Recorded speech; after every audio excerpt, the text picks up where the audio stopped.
distinguished fellow panelists, distinguished guests, ladies and gentlemen, dear friends, namaskar. It is a great privilege and honor to be here today at this year's Raisina dialogue to present Greece's standpoint on the cooperation dynamics of two pivotal regions with major geopolitical leverage, the Indo-Pacific and the Mediterranean Atlantic. And next year, we're hoping to get to the Agora as well. And on this occasion, I wish to thank wholeheartedly the government of India for a very warm welcome of respective regions, might be geographically distant, but share common fundamental values deriving from our historical origins, ancient civilizations, cultural presence, and creative interaction throughout centuries. We're both maritime nations with a shared commitment to the UN Convention on the Law of the Sea, following a principled foreign policy on the values of diversity and democracy. When it comes to democracy, we share a special bond. Greece is the birthplace of democracy, whereas India is today the largest democracy in the world. And in a year where more than half of the population of the globe goes to the polls, shaping the words tomorrow, democracy must succeed. Because the challenges humanity is called upon to manage are not just complex. They are collective and require a collective response based on the rules of democracy that operates under the rule. It's tangible. To this end, last August, we upgraded the relationship between India and Greece to strategic during the historic visit of Prime Minister Modi in Athens. Mutual investments is a top priority for us. Significant Greek investments are already in place in various sectors here in India, and at the same time, India is investing heavily on Greece's infrastructure by participating in iconic projects such as the Kastelli airport in Crete, and having an active presence also in other fields of economy such as food and pharmaceutical market. The willingness to expand our cooperation in multiple fields is confirmed by the arrival, together with the Prime Minister, of a delegation of more than 100 business people here in India in order to investigate possibilities for further interaction and cooperation, with the realistic goal that our bilateral trade doubles by 2030, as the two Prime Ministers stated yesterday. And all the aforementioned can be further enhanced through the implementation of the visionary project that was embraced by G20 at the September 2023 summit here in New Delhi, with the announcement of the India Middle East Europe corridor, the IMEC project. From a technical point of view, the goal of the corridor connecting India to Europe is to upgrade the capacity and resilience of trade, energy, and data between India, the Middle East, and Europe, reducing time and cost of cargo transport by 30 to 40%, and emphasizing transport efficiency, reduction of greenhouse gas emissions, and job creation. But it is so much more. The IMEC is primarily a peace and cultural project.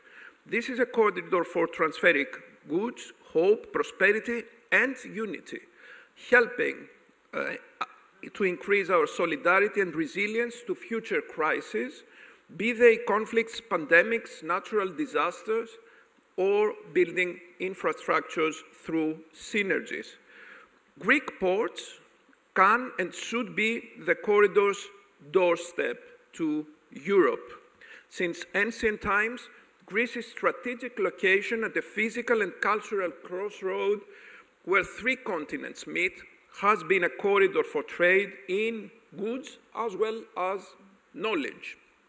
We possess a leading role in energy, data, and transport networks, and at the same time, Greek ports provide a dynamic eastern gateway for Asian projects to the 500 million consumers European market. With maritime expertise and a fleet that is world leader in the safe and rapid transport of goods and energy. Further, Greece enjoys a very much needed in our turbulent times political stability while being at the geographic proximity to the Middle East. And of course, Greece is one of the oldest members of the European Union.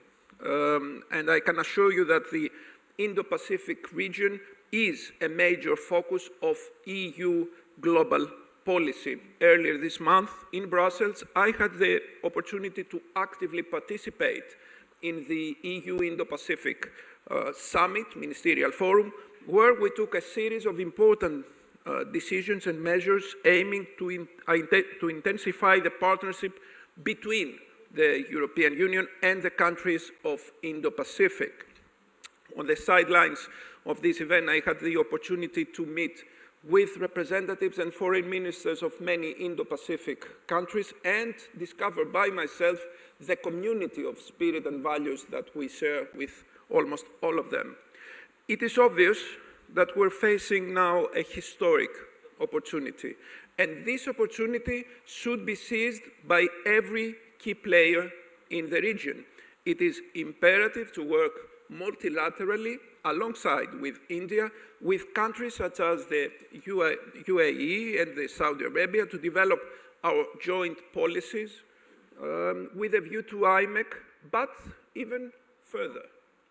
As very aptly stated in Minister Jaishankar's latest book, and I quote, building on a tradition of contracts between India and Europe that went through Arabia, it presents a return to history. This seems like a project that was long overdue. At ancient times, Pericles was saying that when it comes to war, opportunities do not wait, and we must act promptly. In ancient Greek, ikeri ou meneti.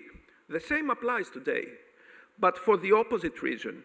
In order to preserve and restore peace at challenging time, we cannot afford to lose a single day.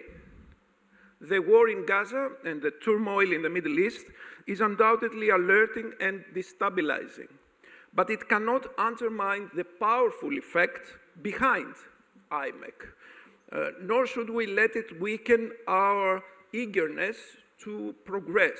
Instead, it can be a way of healing wounds in the broader region. As the Greek Prime Minister mentioned just yesterday in his keynote address here at the Raisina dialogue, it gives us all the more impetus to promote peace, given that IMEC is a project aiming at stability and prosperity for all the participating countries. And my message today is that Greece and India are ready to do whatever in their power to make this visionary project come true for the sake of democracy, for the sake of global prosperity. In Gandhi's words, you must be the change you want to see in the world. Vasudhaiva Kutumbakam. The word is one family. Thank you.